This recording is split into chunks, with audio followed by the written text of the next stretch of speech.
Are you an entrepreneur making 6 or 7 figures of income? Do you ever find yourself struggling with your finances, unsure of how to achieve financial freedom? Hi, I'm Nicole Freer, a financial coach specializing in helping entrepreneurs like you. With my expertise in behavioral finance, money mindset, reducing taxes, budgeting, financial goal setting, and investment planning, I can guide you towards financial freedom. In this video, I'm going to teach you behavioral hacks, goal setting, budgeting, tax optimization tricks, and investing. I started in the financial industry in 2012, earning my financial planning designation in 2018. I worked for top financial advisors in the industry for the last 10 years and started my own business in January 2023. I also received the designation of Behavioral Financial Advisor from Think to Perform in 2022. To accelerate your path to financial freedom, we need to start with our behavior, and our behavior starts with what we are telling ourselves about money.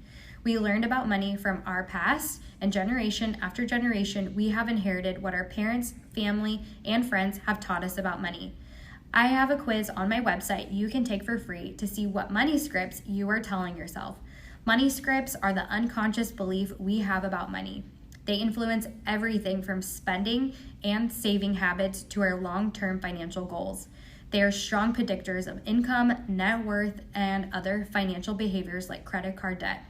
Most of us never take the time to examine our money scripts, let alone change them if they are not supporting our goals. But understanding your money scripts is the first step to taking charge of your financial beliefs to better serve your goals.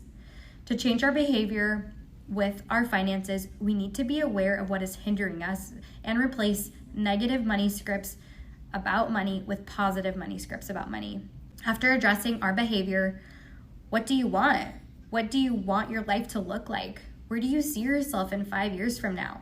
Another question you can ask yourself is, if you wake up tomorrow morning and you have more money than you need to take care of yourself, what are you going to do? Another question to ask yourself is, you go to the doctor, he tells you have a terminal illness, you will never feel any pain or will be sick, but you don't know how long you will live. What will you do? Another question is, today's your final day. What did you miss? Who did you not get to be? Who did you not get to see? What was your unlived potential? What regrets would you have? These are important questions to ask yourself to start setting financial goals. In Proverbs chapter 29, verse 18, it says, "Where there is no vision, the people perish. Without goals, we don't know where we're going."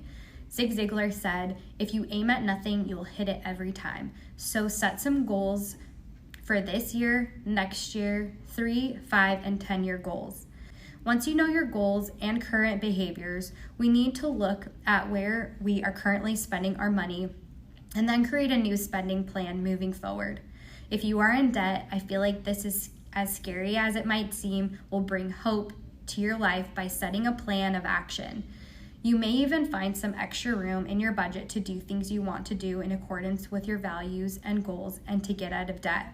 The first thing you need to do to start a budget is to list out all your spending by category and list out each transaction. Do this for your last 3 months. Whatever your values are, make sure you are spending money in areas that you value and less on areas where you don't. If you don't have a lot of room in your budget for your values, set some financial goals so you can, but also don't completely deprive yourself. Try to find the balance in your life. Your budget won't be perfect, mine isn't either, but by creating awareness and watching where you are spending your money, you can get closer to accelerating your path to financial freedom. Being a business owner has a lot of perks when it comes to tax optimization. You get to write off business expenses, put money into retirement, a lot of money into retirement too compared to others who don't have a business. Make sure to track all of your expenses, keeping receipts. Use Mileage IQ as an app on your phone to track mileage, write on your receipt for business use, and take a picture of them and upload to QuickBooks for tracking. Work with a really good CPA to help you optimize your tax return. Invest in an HSA if you have a high deductible health insurance plan. There is also this really cool rule called the Augusta Rule, where the IRS lets homeowners rent out their home for up to 14 days per year without needing to report the rental income on their tax return. Just take good notes of each of these days. On the topic of being a homeowner, please put your house in your trust today. In California, it can take up to 2 years to have a house go through probate, and it costs about 3% of the home's value to go through probate. It can cost as little as $1,000 to get your house in the trust. $1,000 versus thousands for your family. If you need help with this, I can help you.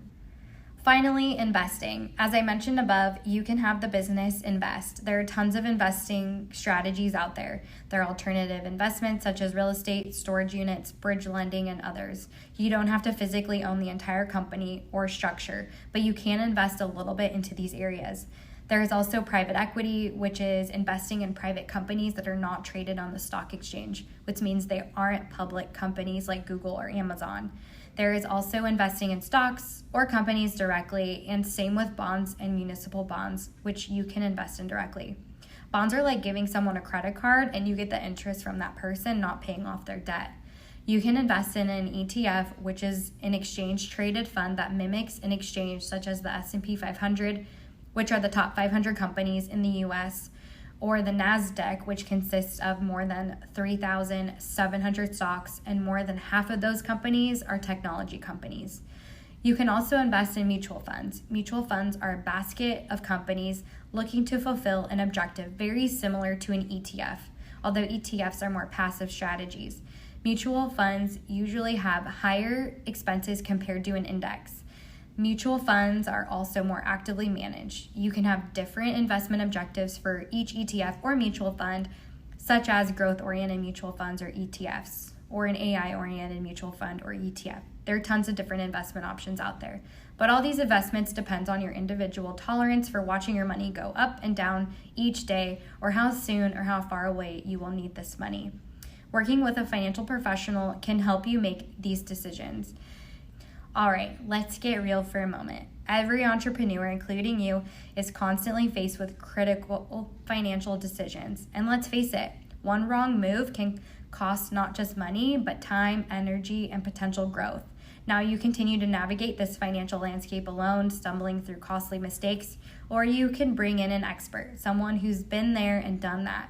With me as your financial coach, you're not just getting advice, you're gaining a roadmap to accelerating your path to financial freedom. Can you afford to miss out on that kind of advantage? I've got the expertise, the tools, and passion to help you succeed faster and smarter. So what's it gonna be? Continue as you are or take the leap towards financial success? Schedule a session with me now at Nicole15.com. That's Nicole, NYCOLE, the number 15.com, and let's get you on the path to financial freedom.